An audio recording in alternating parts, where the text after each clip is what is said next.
सुस्वागतम सुस्वागतम सुस्वागतम।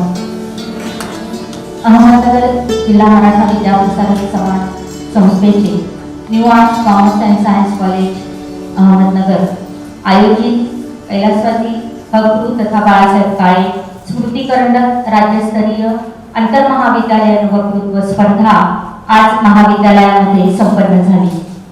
या स्पर्धेमध्ये विविध महाविद्यालयातील स्पर्धकांनी सहभाग नोंदवलेला होता। वेगवेगळ्या विषयांवर विद्यार्थ्यांचं वक्तृत्व या ठिकाणी संपन्न झालं। आज आपण समारोपासाठी या ठिकाणी उपस्थित आहोत। या समारोप कार्यक्रमामध्ये प्रमुख पाहुणे आदरणीय अरुणाताई काळे मॅडम, सदस्य अहमदनगर जिल्हा मराठा विद्याप्रसारक समाज संस्था, त्याचबरोबर उपस्थित मेधाताई काळे मॅडम, सर्व काळे कुटुंबातील सदस्य, महाविद्यालयाचे उपप्राचार्य आदरणीय Kalamkar sir, doctor Anil Athare sir, या समितीचे कार्याध्यक्ष डॉक्टर लक्ष्मीकांत येळवंडे सर, सलग दिवसभर ज्यांनी परीक्षणाचं काम केलं असे परीक्षक, स्पर्धक विद्यार्थी, महाविद्यालयातील प्राध्यापक, या सर्वांचं मी महाविद्यालयाच्या वतीने आणि कमिटीच्या वतीने हार्दिक स्वागत करते। या कार्यक्रमाचं प्रास्ताविक करण्याची विनंती करते कमिटीचे कार्याध्यक्ष डॉक्टर लक्ष्मीकांत येळवंडे सर यांना।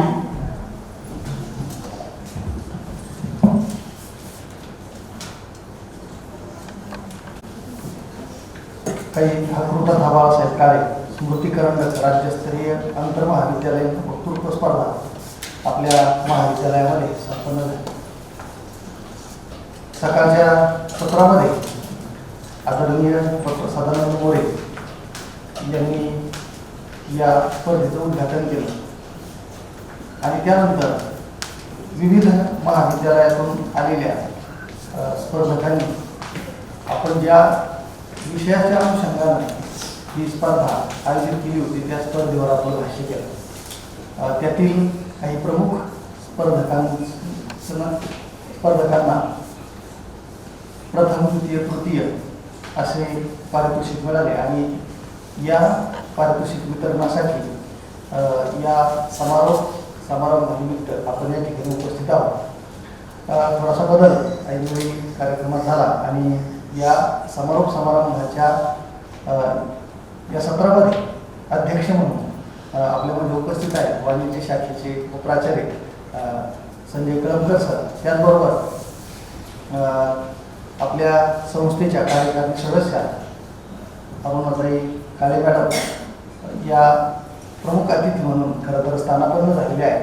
त्यांच्यासमोर मेधाताई काळे, पोपटराव काळे सर, काळे सर, आठरे सर, परीक्षक प्राचार्य डॉक्टर शांतीलाल हेगडे सर, प्राध्यापक रामदास कातकडे सर, त्याचबरोबर माझे या समितीमध्ये या स्पर्धेसाठी कार्यरत असणारे सर्व सहकारी महाविद्यालयातील प्राध्यापक तसेच स्पर्धक, विद्यार्थी, मित्रमैत्रिणी, आपल्याला या स्पर्धेच्या संदर्भात खरं तर ज्ञातच आहे की तथा बाळासाहेब काळे यांनी शिक्षण महर्षी म्हणूनच विविध स्वरूपातील जी काही कामे त्या ठिकाणी केली, त्यांच्या कार्यकालामध्ये या सगळ्या त्यांच्या कार्यकर्तृत्वाचा एक गौरव व्हावा या दृष्टिकोनातून या स्पर्धेचं आयोजन करण्यात आलेलं आहे।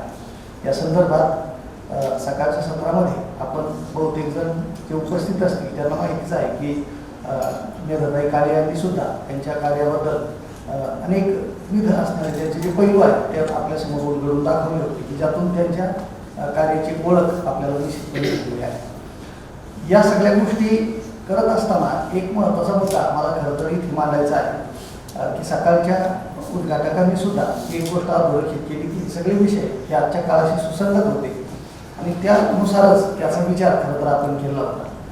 खरं तर त्या कालखंडामध्ये ज्या काळात शिक्षण महर्षी बाळासाहेब काळे हे आपलं कार्यकर्तृत्व करत असतील त्यावेळी त्यांनी सुद्धा त्या कालखंडामध्ये ज्या गोष्टी महत्त्वाच्या आहेत, समाजासाठी आवश्यक आहेत, अशा गोष्टींवर भाष्य केलं किंवा त्यांच्यावर प्रकाश टाकण्याचं काम केलं. आणि तीच भूमिका अधोरेखित करण्यासाठी खरं तर अशा स्वरूपाचे विषय आपल्यासमोर आणले गेले.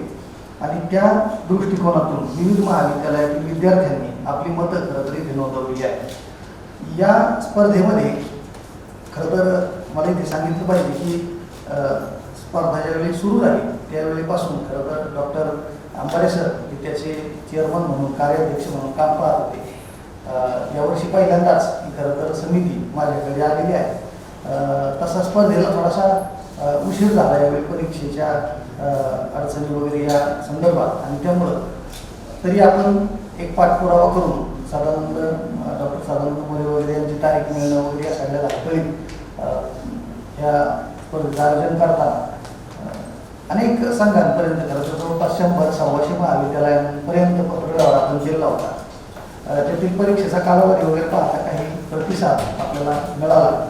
यामध्ये आज आणि ही स्पर्धा एक गोष्ट इथे नमूद केली पाहिजे, ज्युनियर कॉलेज आणि सिनियर अशी नाही तर ती केवळ सिनियर कॉलेजची स्पर्धा आहे. त्यामुळं इतर स्पर्धा ज्युनियरच्या असतात, त्यामुळं अनेक विद्यार्थी त्याच्यामध्ये जास्त संख्येनं सहभागी होतात. ही केवळ महाविद्यालयीन स्पर्धा असल्यामुळे 15 स्पर्धक यामध्ये सहभागी झाले. त्याच्यामध्ये अलिबाग, संगमनेर, श्रीरामपूर, पुणे, शिरूर, शेवगाव, आपलं वांबोरी महाविद्यालय वगैरे यासारखे संघ सामील झालेले होते.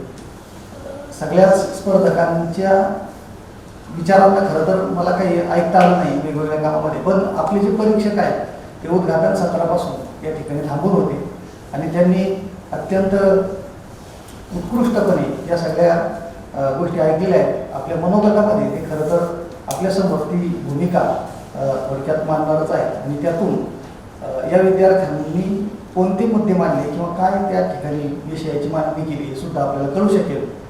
एकूणच या सगळ्या बाबींचा विचार करत असताना ही स्पर्धा अगदी ज्याला आपण म्हणू की सद्यस्थितीतील विषय घेऊन नेटकेपणानं त्या सगळ्या विषयांना स्पर्श करत असतानाच अचूक आणि नेमकं असं परीक्षण करत ती खरं संपन्न झाली आहे. या स्पर्धेमध्ये परीक्षकांनाही माहिती आहे किंवा आपल्यालाही माहिती आहे की आमचा कोणाचाही हस्तक्षेप नाही. आणि एक जे महाविद्यालयानं ठरवलेलं आहे की आपल्या महाविद्यालयातील जरी एखादा विद्यार्थी या संदर्भात त्या स्पर्धेमध्ये सहभागी झाला तरी त्याला आपण बक्षीस काही देत नाही. त्यामुळं ते सगळं तारतम्य आपण पाळत ही स्पर्धा पूर्ण झाली आहे. त्यामुळं काही शंका कोणाच्या मनात असण्याचं कारण मला खरं तर या ठिकाणी वाटत नाही. या सर्व गोष्टी लक्षात घेऊन पुढील वर्षी सुद्धा आपण अशाच पद्धतीनं एक नेटकं आयोजन थोडंसं होता होईल तेवढं काही लवकर जर समजा आपण करता आलं तर त्याचाही प्रयत्न करू. आणि ही स्पर्धा अधिकाधिक चांगली कशी होईल, अधिकाधिक स्पर्धक कसे याच्यामध्ये सहभागी होतील यासाठी निश्चित प्रयत्न करू अशा पद्धतीची एक ग्वाही मी या ठिकाणी देतो. आणि पुनश्च एकदा या समारोप सत्रामध्ये सर्व मान्यवरांचं स्वागत करतो आणि या ठिकाणी माझं प्रास्ताविक मनोगत थांबवतो. धन्यवाद. आजच्या कार्यक्रमाचे प्रमुख पाहुणे आदरणीय अरुणाताई काळे मॅडम यांचा सत्कार आजच्या कार्यक्रमाचे अध्यक्ष आणि वाणिज्य शाखेचे उपप्राचार्य डॉक्टर संजय कळमकर सर यांनी करावा अशी मी त्यांना विनंती करते.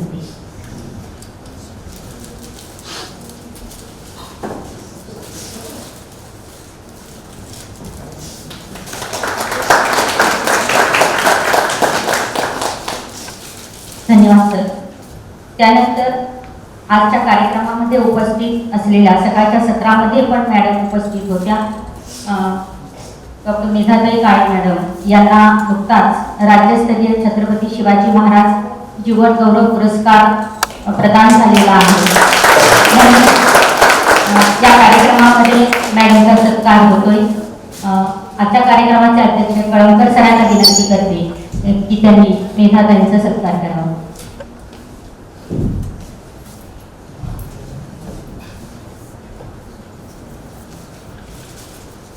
महाविद्यालयाच्या वतीने हा सत्कार होत आहे.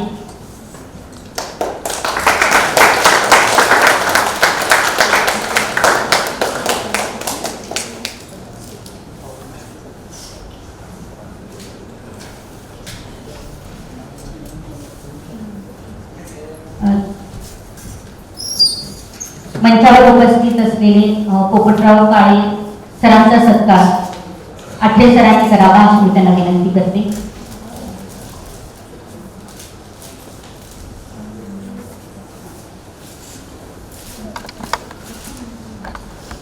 पोपटराव काळे सरांचा सत्कार आठरे सरांनी करावा अशी मी त्यांना विनंती करते. त्याचबरोबर महाविद्यालयाचे माजी रजिस्ट्रार आदरणीय अशोकराव काळे सर यांचा सत्कार आठरे सरांनी करावा अशी मी त्यांना विनंती करते.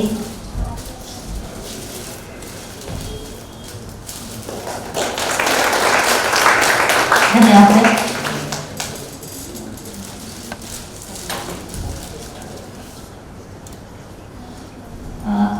आज दिवसभर ज्यांनी परीक्षणाचं काम केलंय अशा परीक्षकांचा सत्कार आदरणीय अरुणाताई काळे मॅडम यांनी करावा अशी मी त्यांना विनंती करते. परीक्षक डॉक्टर शांतीलाल हेगडे सर.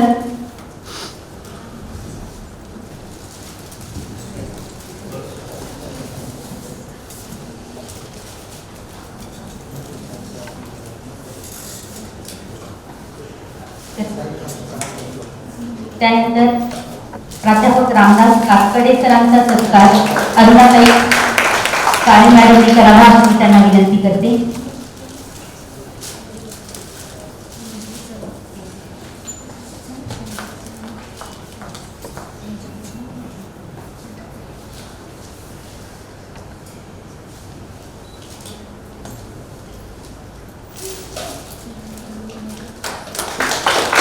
धन्यवाद मॅडम. तसेच आजच्या कार्यक्रमाचे अध्यक्ष आदरणीय डॉक्टर कळमकर सरांचा सत्कार येळवडे सरांनी करावा अशी मी त्यांना विनंती करते.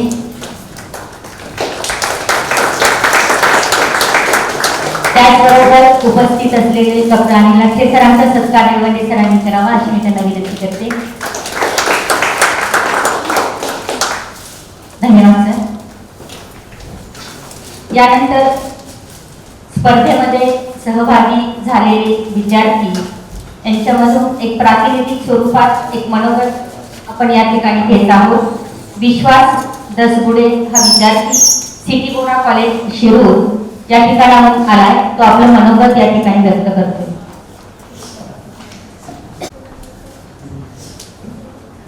नमस्कार मित्रांनो, माझं नाव विश्वास दसगुडे. मी सिटी बोरा कॉलेज शिरूरचा विद्यार्थी. खऱ्या अर्थानं सर ही महाविद्यालयामध्ये अनेक स्पर्धा होतच असतात, पण ह्या विद्यार्थ्याच्या व्यासपीठाला व्यासपीठ मिळवून देण्याचं काम आणि याच कौशल्याच्या विकासाच्या माध्यमातून विचार मांडण्याचं काम हेच व्यासपीठ निर्माण करताना ह्याच व्यासपीठाच्या माध्यमातून अनेक गोष्टी घडतात. वक्त्यांना घडवण्यासाठी हे महाविद्यालय म्हणजे दर 6 महिन्याला अनेक स्पर्धा घेतात आणि या स्पर्धेच्या माध्यमातून अनेक विद्यार्थी घडतात. मला वाटतं आजच्या कालखंडामध्ये आणि वाचन संस्कृतीपासून दुरावत चाललेली युवा पिढी आम्हाला दिसून येते ना, त्या युवा पिढीला शिक्षणाच्या माध्यमातून वाचनाकडे वळवण्याचं काम हीच नेतृत्व वाढवण्याचं काम हीच महाविद्यालय घडवतं. म्हणजे या मला न्यू आर्ट्स कॉलेजच्या माध्यमातून अवघ्या 2 वर्षांमध्ये अनेक स्पर्धा घेतल्या, अनेक सहभाग घेतला, अनेक मध्ये सहभाग घेऊन विजयी देखील झालो. पण आज मला वाटतं की खऱ्या अर्थाने ह्या वक्तृत्वाचं नेतृत्वामध्ये आणि कौशल्यामध्ये भविष्यामध्ये घडवण्याचं काम हेच कौशल्य करतात. आणि कौशल्यामध्ये अनेक सर मला वाटतं की शिऱ्यासारखा गोड रवा कसा असतो तसा मला वाटतं इथले शिक्षक तितके गोड आहे, तीक्ष्ण आहे आणि परीक्षक तितकेच ताकदीचे असतील आणि त्या ताकदीच्या माध्यमातून आम्हाला घडवलं जाईल आणि ह्याच परीक्षेच्या माध्यमातून खऱ्या अर्थाने तुम्हाला दशक निकाल लागू इतकेच अशा मनपूर्वक धन्यवाद. परिश्रमाचं आणि कठीण बौद्धिक परीक्षणाचं काम परीक्षकांनी केले. यामध्ये प्राध्यापक रामदास कातकडे सरांना मी विनंती करते की त्यांनी आपलं मनोगत व्यक्त करावं.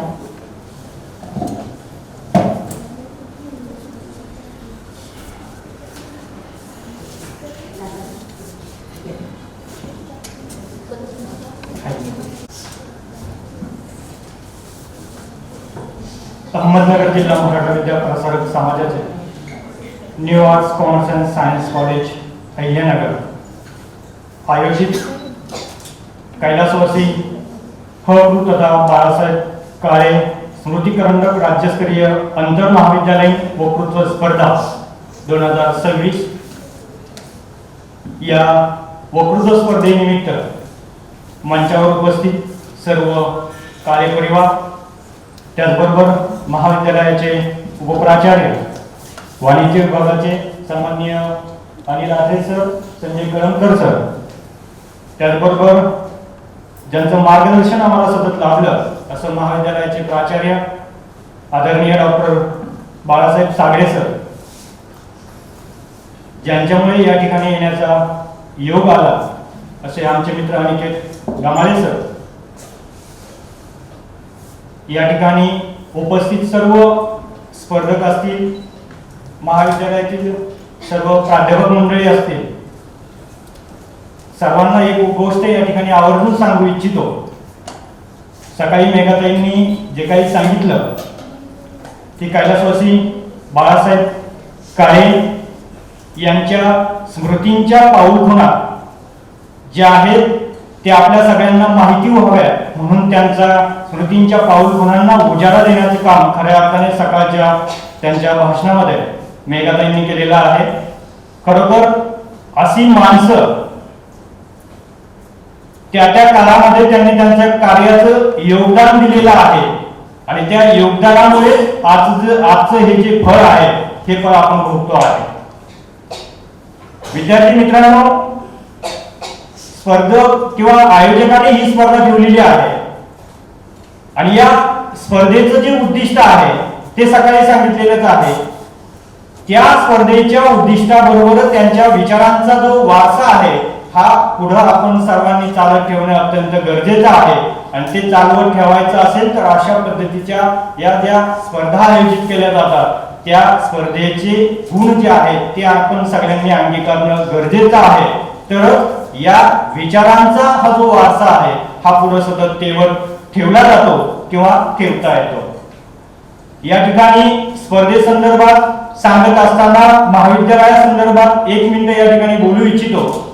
सर, ज्या संस्थेमध्ये विद्यार्थी म्हणून शिकलो, ज्या संस्थेमध्ये पुन्हा प्राध्यापक म्हणून जवळपास 2-2.5 वर्षे नोकरी केली, त्याच संस्थेमध्ये पुन्हा एखाद्या स्पर्धेचं परीक्षण करण्यासाठी आपण या ठिकाणी संधी दिली, त्याबद्दल महाविद्यालयाचे प्राचार्य आमचे मित्र अनिकेत गमाळे सर, महाविद्यालयाचे प्राचार्य सागडे सर, त्याचबरोबर आमचे मित्र अनिकेत गमाळे सर, महाविद्यालयातील संयोजन समितीचे येळवंडे सर, त्याचबरोबर इतर सर्व संस्थेचे प्रमुख यांचं मी प्रथमतः धन्यवाद मानू इच्छितो. हा योगायोग नसून हा दुग्ध शर्करा योग आहे. खरोखर खूप आनंद होतो आहे अशा संस्थेमध्ये विद्यार्थी म्हणून काम करत असताना, शिक्षक म्हणून काम करत असताना आणि वेगवेगळ्या स्पर्धेचं परीक्षण म्हणून काम करण्याची संधी या संस्थेने या ठिकाणी दिली. या संस्थेचं जे उद्दिष्ट आहे, या ठिकाणी असणारी प्राध्यापक मंडळी असेल, विद्यार्थी मंडळी असेल, सगळ्यांना माहिती आहे संस्था काल आज उद्या कोणालाही कधीही वाऱ्यावर सोडत नाही हा उद्देश डोळ्यासमोर ठेवून या ठिकाणी या अगोदर या संस्थेमध्ये कार्य केलेलं आहे. हा झाला संस्थेच्या संदर्भात बोलण्याचा एक भाग. विद्यार्थी मित्रांनो, या ठिकाणी तुम्ही जे या ठिकाणी वक्तृत्व केलेलं आहे त्या संदर्भात अगदी 2 मिनिटं बोलून मी या ठिकाणी थांबणार आहे कारण वेळ खूप झालेला आहे.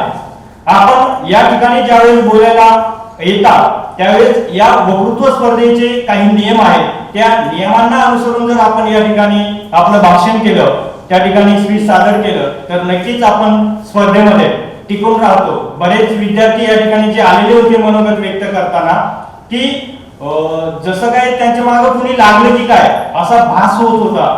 स्पर्धेमध्ये बोलत असताना कृपया ते टाळावं. अति घाई तुम्ही करू नका. स्पर्धेमध्ये जर तुम्हाला टिकायचं असेल तर ती घाई कमी करणं अत्यंत गरजेचं आहे. आता बरीच स्पर्धक आहेत त्यांच्या बोलण्याची जी लकब आहे ती ठरलेली असते का? काही स्पर्धक स्पर्धेचा विषय सुरू करण्या अगोदर त्यांचा काही मॅटर जो असतो तो घेतात, परंतु तो घेण्या अगोदर या ठिकाणी या स्पर्धेच्या निमित्ताने ते नक्कीच सांगू इच्छितो. तो जेव्हा सारांश तुम्ही घेता तेव्हा स्पर्धेचा सगळ्यात अगोदर आपण पहिला नियम पाळायचा आहे, स्पर्धेचा वेळ किती आहे. तुमचा जो स्पर्धेच्या विषयाला सुरुवात करायचा वेळच तुमचा त्या ठिकाणी 2 मिनिटं निघून जातो तुमच्या पहिल्या याच्यामध्ये आणि मग तुम्हाला काय जे बोलायचं आहे ते नंतर इथं बेल वाजलेलीच राहते.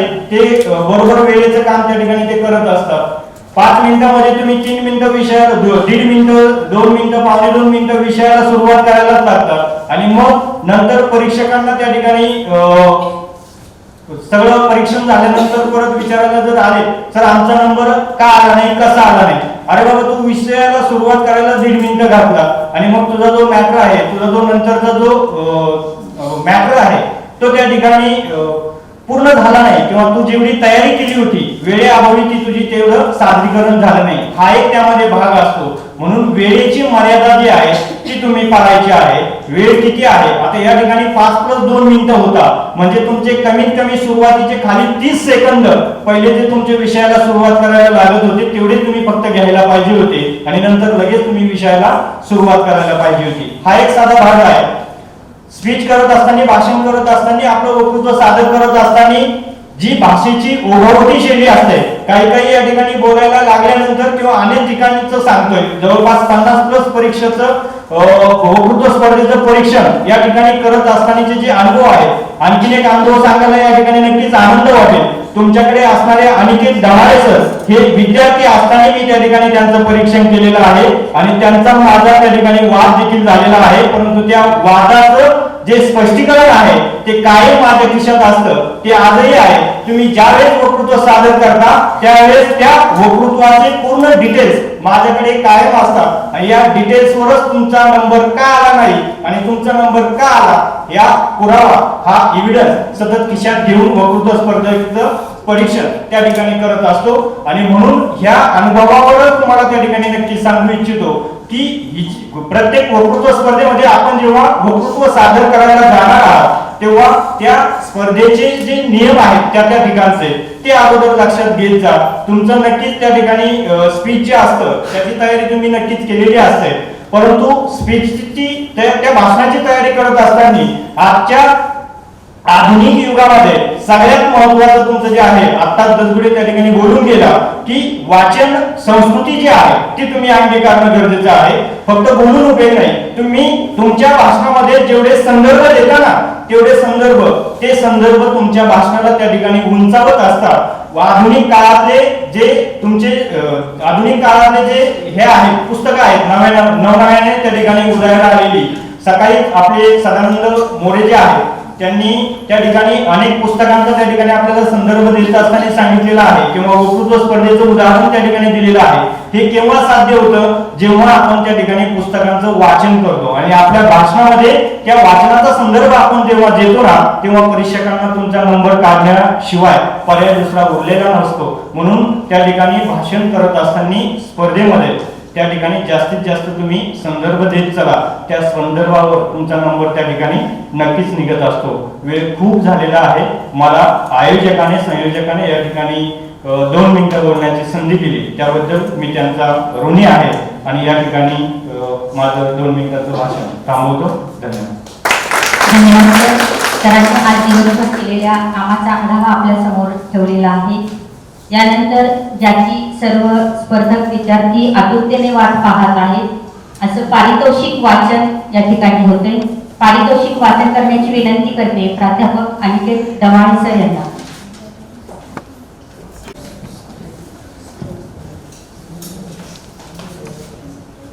अहमदनगर जिल्हा मराठा विद्या प्रसारक समाजाचे new arts commerce and science college Ahilyanagar कैलासवासी हकृ तथा बाळासाहेब काळे स्मृती करंडक राज्यस्तरीय आंतर महाविद्यालयीन वक्तृत्व स्पर्धा या स्पर्धेचं पारितोषिक वितरणाकडे मी डायरेक्ट येतोय. त्याच्या अगोदर वसीम बरेली यांचा एक शेर सांगतो. कौन सी बात कहा तब कैसे केली हो, ये सलीका हो तो तुम्हारी हर बात सुनी जाते. हे व्यासपीठ तुमच्यासाठी यासाठीच उपस्थित करून दिलं होतं. तुमच्या काही स्पर्धेमध्ये कोणताही वेळ न घालवता एक आनंदाची बाब, एक प्रमुख 3 पारितोषिक होते. त्या पारितोषिकाबरोबर आणखीन एक महत्वाचं पारितोषिक या ठिकाणी उत्तेजनार्थ 1100 रुपयाचं दिलेलं आहे. मी ते सर्वात प्रथम वाचतोय. ते पारितोषिक कोणी दिलंय हे फार महत्वाचं आहे. कैलासवासी हकृ तथा बाळासाहेब काळे स्मृती करंडक राज्यस्तरीय आंतर महाविद्यालयीन वक्तृत्व स्पर्धा उत्तेजनार्थाचं पारितोषिक रोख रक्कम 1100 रुपये. ते पारितोषिक स्मरणार्थ दिले कैलासवासी प्राचार्य GS Sable sir, new law college Ahilyanagar व कैलासवासी श्रीमती विद्याताई गणपतराव साबळे यांच्या स्मरणार्थ 1100 रुपयाचं उत्तेजनार्थाचं पारितोषिक या ठिकाणी जात आहे.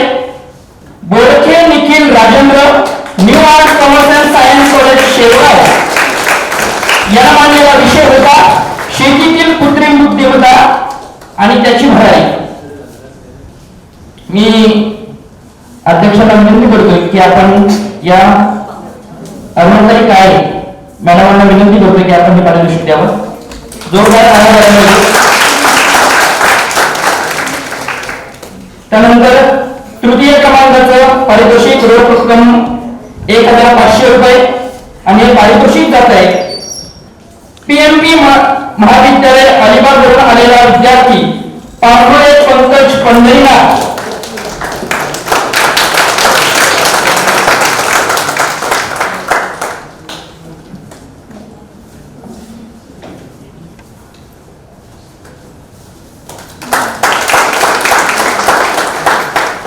द्वितीय क्रमांक रोख रक्कम 2000 रुपये आणि हे पारितोषिक जात आहे सिटी बोर्ड महाविद्यालय शिरूरचा विद्यार्थी शेतीतील कृत्रिम बुद्धिमत्ता आणि घराणी गजबडे विश्वास संतोष मेधाताई काळे यांना विनंती करतोय की द्वितीय क्रमांकाचं पारितोषिक गजबडे विश्वास संतोष सिटी बोर्ड महाविद्यालय शिरूर यांना मानलेला विषय होता शेतीतील कृत्रिम बुद्धिमत्ता आणि घराणी. धन्यवाद मॅडम. ज्या निकालाची आपण सर्वजण उत्सुकतेने वाट बघताय तो मानाचा करंडक हरकृ तथा बाळासाहेब काळे स्मृती करंडक राज्यस्तरीय आंतर महाविद्यालय वक्तृत्व स्पर्धेचा या वर्षीचा मानाचा करंडक आणि स्पर्धकाचं नाव आणि कॉलेज आहे निवास कॉमर्स अँड सायन्स कॉलेज महाविद्यालय पारनेरचा विद्यार्थी मोहिते आकाश दत्तात्रय यांना मानलेला विषय होता शेतीतील कृत्रिम बुद्धिमत्तेची भरारी. मी सर्व काळे कुटुंबियांना एक विनंती करतोय की आपण हा मानाचा करंडक विद्यार्थ्यांना सुपूर्द करावा. सन्माननीय अरुणाताई काळे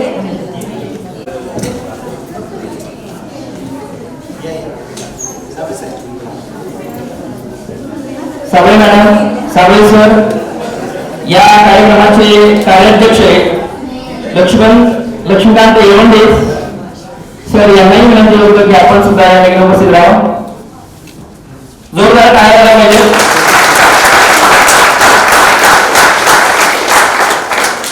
या वर्षीचा मानाचा करंडक हा मोहिते आकाश दत्तात्रय निवास कॉमर्स अँड सायन्स कॉलेज महाविद्यालय पारनेर या विद्यार्थ्यांना पटकावलेला आहे.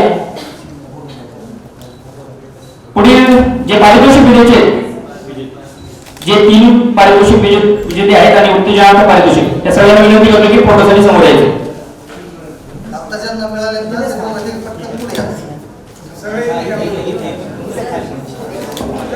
प्रथम द्वितीय आणि तृतीय उत्तेजनार्थ पारितोषिक विजेते सर्व विद्यार्थी फोटोसाठी पुढे या.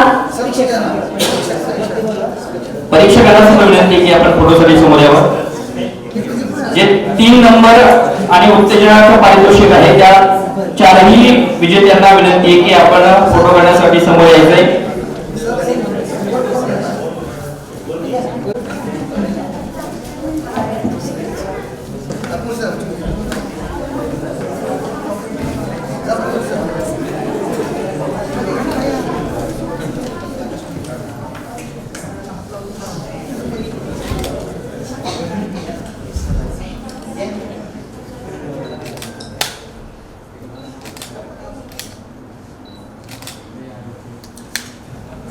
स्पर्धकांना एक 3-4 सूचना आहेत.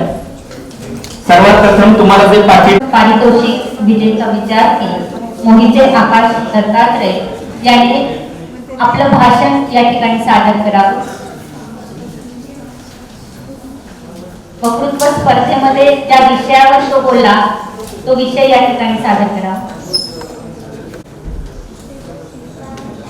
नमस्कार.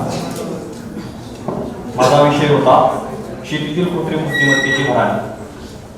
जगविख्यात इतिहासकार युवान हरारी असं म्हणायला लागतात की जगाला झपाट्यानं बदलणारी तिसरी क्रांती येऊ घातली आहे. मानवी इतिहासामध्ये सर्वप्रथम शेतीची क्रांती घडली. या क्रांतीनं रानटी माणसाचं स्थिर आणि टोळी समाजामध्ये रूपांतर केलं. पुढे वैज्ञानिक क्रांती घडली. या क्रांतीनं मानवी जीवनामध्ये आमूलाग्र बदल घडून आणले. तंत्रज्ञानाचा शोध लावून तंत्रज्ञानाचा विकास केला आणि तंत्रज्ञानामुळे मानवाला वसाहतवाद आणि साम्राज्यवादाच्या जोखड्यातून सुटण्यासाठी मदत झाली.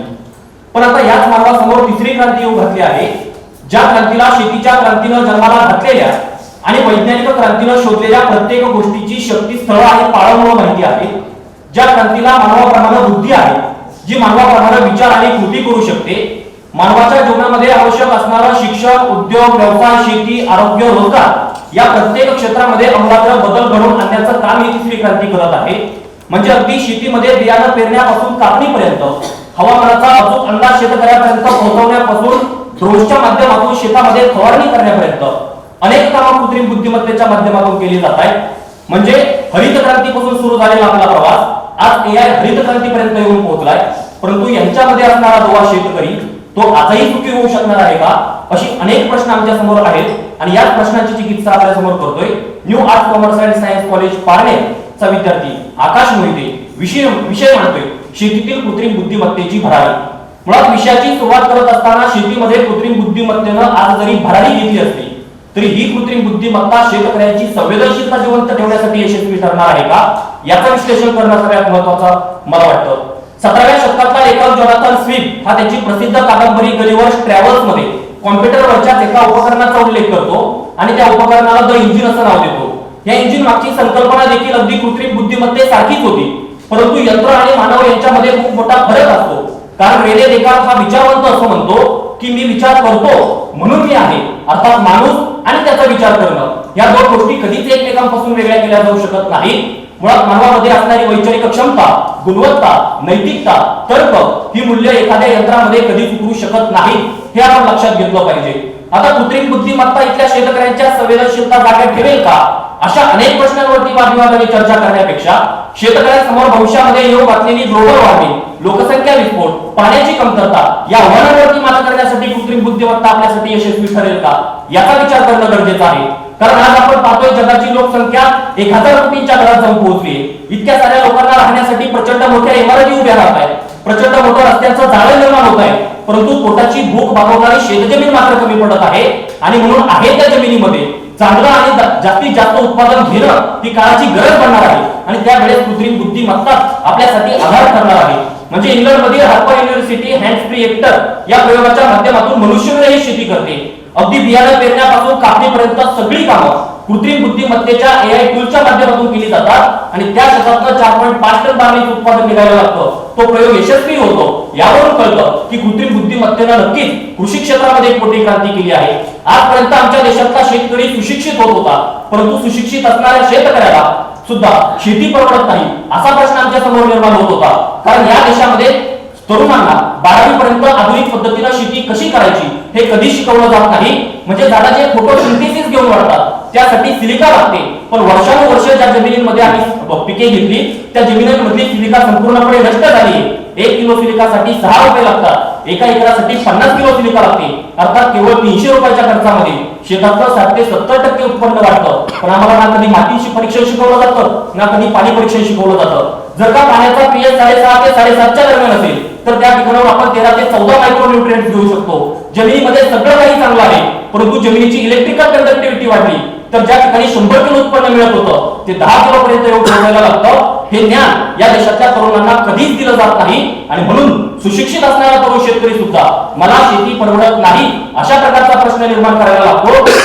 परंतु या प्रश्नाचं उत्तर शोधण्याचं काम सुद्धा या कृत्रिम बुद्धिमत्तेच्या माध्यमातून करताना आपल्याला पाहायला मिळतं. म्हणजे बारामती कृषी ऍग्रो मधला एखादा शेतकरी स्वतःच्या शेतामध्ये एआय टूलच्या माध्यमातून एआयचे सेन्सर बसवतो आणि त्या कांद्याच्या शेतामध्ये त्या कांद्याला किती पाणी दिलं गेलं पाहिजे, वातावरणानुसार त्या कांद्यावरती कुठली फवारणी केली गेली पाहिजे, त्या शेतामध्ये कुठलं खत टाकलं पाहिजे, ते किती प्रमाणात टाकलं पाहिजे याची अचूक माहिती त्या शेतकऱ्याला मिळते.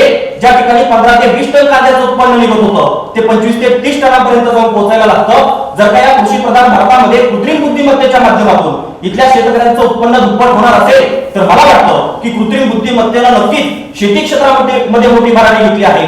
एकीकडे भूकंप, चक्रीवादळ, महापूर, अतिवृष्टी, नापिकी अशा प्रकारचे असणारी तर उत्पादित मालाला योग्य बाजारपेठा, हमीभाव, तंत्रज्ञानावर सरकारची धोरण व्यवस्था, बोगस बियाणांचा पोरखेड, व्यापार स्वातंत्र्यावरील गदा अशा सुलतानी संकटांचा ओझं डोक्यावरती घेत या देशातला शेती आणि शेतकऱ्यांनी प्रवास केला आहे, परंतु कृत्रिम बुद्धिमत्तेच्या माध्यमातून जर का हवामानाचा अचूक अंदाज शेतकऱ्यांपर्यंत पोहोचत असेल आणि आसमानी संकटांपासून होणारं शेतकऱ्यांचं नुकसान कृत्रिम बुद्धिमत्तेमुळे रोखणार असेल, तर मला वाटतं ही कृत्रिम बुद्धिमत्तेची शेती क्षेत्रातली सगळ्यात मोठी भरारी आहे. या कृत्रिम बुद्धिमत्तेच्या माध्यमातून तेलंगणामध्ये उभा केलेली पहिली कृषी क्षेत्रातील एआय प्रयोगशाळा जर का शेतामध्ये उत्पादित होणाऱ्या मालांवरती प्रक्रिया करत असेल आणि त्या उत्पादित होणाऱ्या मालासाठी योग्य त्या बाजारपेठा शोधण्याचं संशोधन करत असेल, तर मला वाटतं ही कृत्रिम बुद्धिमत्ता शेती क्षेत्रामध्ये मोठी भरारी घेत आहे. परंतु कृत्रिम बुद्धिमत्तेला शेती क्षेत्रामध्ये कितीही भरारी घेत असली तरी त्याचे दुष्परिणाम सुद्धा आपल्याला लक्षात घ्यावे लागणार आहे. कारण ज्या कृत्रिम बुद्धिमत्ता ज्या डाटावरती चालते ते डाटा सेंटर्स त्यासाठी खूप लोड आहे आणि त्याच्यामुळे ते डाटा सेंटर्स भयंकर गरम होतात. त्यासाठी लाखो करोडो लिटरचं पाणी हे दररोज वेस्ट केलं जाते. जर का भविष्यामध्ये हे कृत्रिम बुद्धिमत्तेचे डाटा सेंटर्स शेतकऱ्याच्या बांधावरती येणाऱ्या नद्यांवरती उभे केले जाणार असतील आणि शेतकऱ्यांच्या शेतामध्ये येणारं पाणी हे डाटा सेंटर्स गार करण्यासाठी जर का वापरलं जाणार असेल, तर मला वाटतं कृत्रिम बुद्धिमत्तेनं शेती क्षेत्रात कितीही प्रगती केली तरी इथल्या शेतकऱ्यांसाठी ती अपयशी ठरणार आहे. सर 20 मे 2020 रोजी बिझनेस स्टँडर्ड या दैनिकामध्ये देशाचे ख्यातनाम अर्थतज्ञ डॉक्टर टी.एम. गीता सर म्हणायला लागतात की भारतामधील शेतकऱ्यांना सरकार बाजारभावापेक्षा जास्त दराने यांच्याकडून अन्नधान्य खरेदी करतं, त्यांना अत्यल्प दरामध्ये वीज पुरवठा करतं, सिंचनासाठी अत्यल्प दरामध्ये पाणी पुरवठा करतं, किसान सन्मान निधीच्या माध्यमातून 6,000 रुपये वर्षाला दिले जातात, अतिवृष्टी दुष्काळ या काळात सुद्धा शेतकऱ्यांना मदत केली जाते आणि या सगळ्यांचा शेतकरी सरकारच्या तिजोरीवरती येणार आता हा 4 लाख कोटी इतका होतो. पण अर्थतज्ञ महोदयांना माहित असावं की हा पैसा श्रीमंताने जगणाऱ्या शेतकऱ्यांच्या खिशामध्ये जातो. सीमांत अल्पभूधारक कोरडवाहू शेतकरी मात्र यामध्ये नेहमी भरडला जातो. मग कृत्रिम बुद्धिमत्तेसारखी महागडी यंत्रे जर का पुन्हा श्रीमंत आणि धनदारक्या शेतकऱ्यांच्या खिशात जाणार असतील आणि इथल्या सीमांत अल्पभूधारक कोरडवाहू शेतकरी यामध्ये पुन्हा एकदा भरडला जाणार असेल, तर मला वाटतं कृत्रिम बुद्धिमत्तेमुळे शेतातलं उत्पादन नक्की वाढेल, परंतु सीमांत अल्पभूधारक आणि कोरडवाहू शेतकरी यामध्ये पुन्हा भरडला जाणार आहे. म्हणून याचीही दक्षता घेणं तितकंच गरजेचं आहे. ज्याप्रमाणे छत्रपती शिवाजी महाराजांनी त्यांच्या काळामध्ये आधुनिक साधन सामग्री शेतकऱ्यांच्या बांधावरती पोहोचवण्याचं काम केलं होतं, त्याचप्रमाणे ही कृत्रिम बुद्धिमत्तेची यंत्र इथल्या सरकारला थेट गोरगरीब शेतकऱ्यांच्या बांधावरती पोहोचवण्याचं काम करावं लागणार आहे. त्यासाठी खडकाळ भागावरती जलक्रांती करत ठिबक सिंचन क्षमता आम्हाला वापरावी लागणार आहे.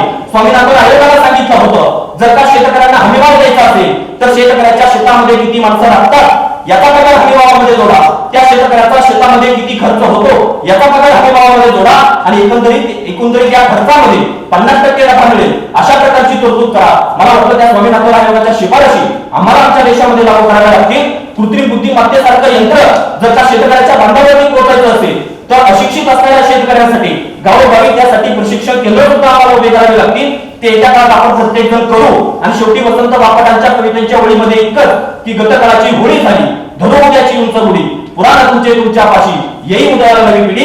अर्थात गतकाळामध्ये झालेले रूढीवादी परंपरावादी विचार इथल्या तरुणांना नकोय म्हणून ते नवनवीन तंत्रज्ञान शोधताय, त्यांना नवनवीन उपग्रह शोधायचे, तिथं जाऊन त्यांचं वास्तव्य करायचंय. मला वाटतं या तरुणांनी हे नवनवीन तंत्रज्ञान असं शोधत राहावं, परंतु मानवी मूल्यांची जाण ठेवत मानवाचा विकास करावा, तो प्रत्येक जण करेल इतकाच माफक आशीर्वाद. मनपूर्वक धन्यवाद. धन्यवाद आकाश आणि पुढील स्पर्धेसाठी शुभेच्छा. यानंतर आजच्या समारोप कार्यक्रमाचे प्रमुख पाहुण्या आदरणीय अरुणाताई काळे मॅडमला विनंती करते की त्यांनी आपलं मनोगत व्यक्त करावं. कार्यक्रमाचे अध्यक्ष कळमकर सर आणि डॉक्टर अनिल साठे, स्पर्धक, परीक्षक आणि इतर आपले तर आता जे भाषण झालं मोहिते आकाश म्हणजे त्यांनी ह्याच्यासाठी एका भाषणासाठी त्यांनी किती प्रकारचे शोध त्याची माहिती घेतली, पुन्हा परत त्याच्यावर त्यांनी स्वतःची मतं मांडली, पुन्हा परत आपल्यापर्यंत पोहोचवली. म्हणजे त्यांनी किती कष्ट घेतले, म्हणजे खूपच म्हणजे अशा प्रकारचे विद्यार्थी किती अभ्यासू असतात हे आपल्या लक्षात आलं.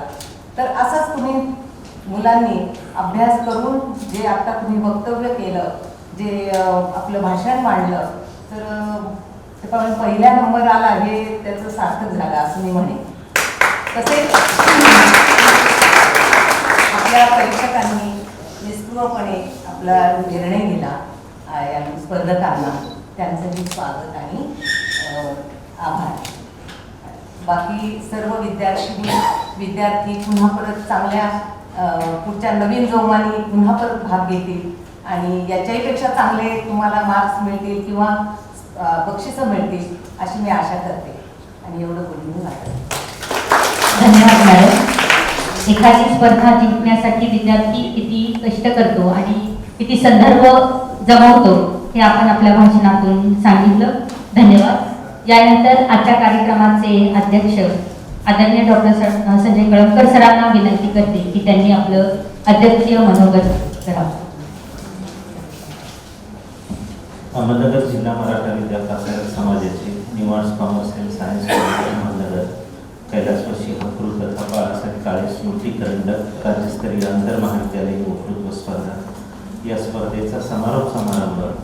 या समारंभाच्या प्रमुख पाहुण्या आदरणीय अरुणाताई काळे मॅडम, त्याचप्रमाणे अशोकराव काळे सर, मेधाताई काळे मॅडम, पोपटराव काळे सर, विज्ञान शाखेचे उपप्राचार्य डॉक्टर अनिश अठरे सर, आजचे परीक्षक डॉक्टर शांतीलाल हेगडे सर, त्याचप्रमाणे प्राध्यापक रामदास कातकडे सर, या स्पर्धेचे चेअरमन डॉक्टर येळवंडे सर, तसेच सर्व सन्माननीय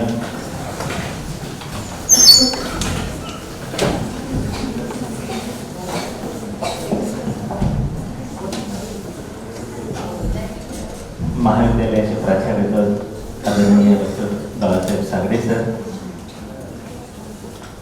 या स्पर्धेसाठी विविध महाविद्यालयांमधून आलेले स्पर्धक, आपल्या महाविद्यालयाचे विद्यार्थी, या स्पर्धेमध्ये आदरणीय हकृ तथा बाळासाहेब काळे यांचे विचार कायम आपल्या स्मरणात राहावेत या दृष्टिकोनातून ही स्पर्धा आयोजित केलेली आहे.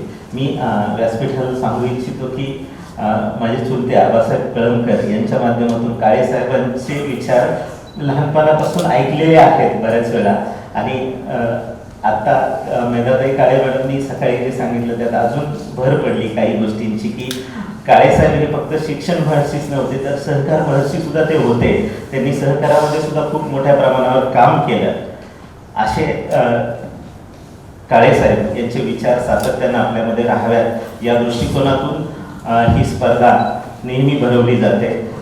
काळे मॅडमने आताच सांगितलं की करंडक त्याच्यावरती आपल्याला काम करणं गरजेचं आहे. तसंच येळवंडे सरांनीही असा विचार मांडला की ही स्पर्धा थोडीशी अगोदर घेणं गरजेचं आहे. इथून पुढं आदरणीय सरांनी ही स्पर्धा पहिल्या सत्रामध्ये जर झाली तर स्पर्धक जास्त असतील अशी अपेक्षा व्यक्त करतो. सर्व विजयी स्पर्धकांचे या निमित्तानं आभार मानतो. ज्या स्पर्धकांना विजयी स्पर्धकांचे अभिनंदन करतो. ज्या स्पर्धकांना पारितोषिकं मिळाली नाही त्या स्पर्धकांना पुढच्या स्पर्धेसाठी शुभेच्छा देतो आणि माझे 2 शब्द या ठिकाणी थांबवतो. धन्यवाद. जय हिंद, जय महाराष्ट्र. धन्यवाद सर.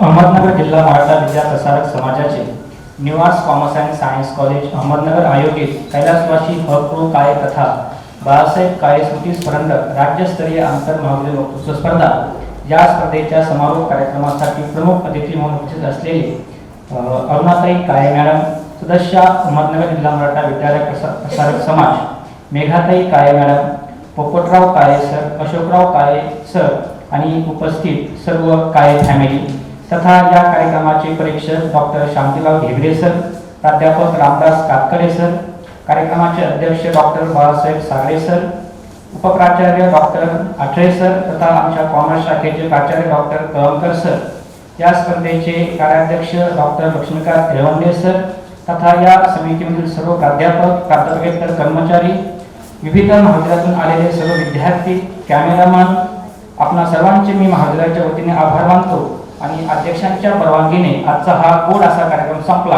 असं जाहीर करतो. धन्यवाद.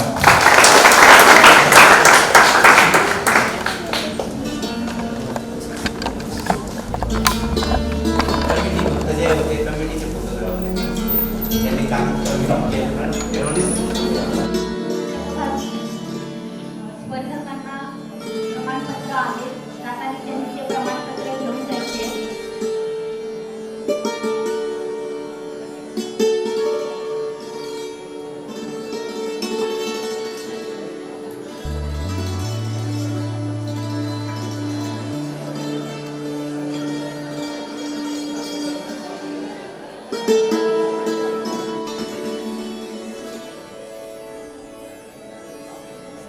आहे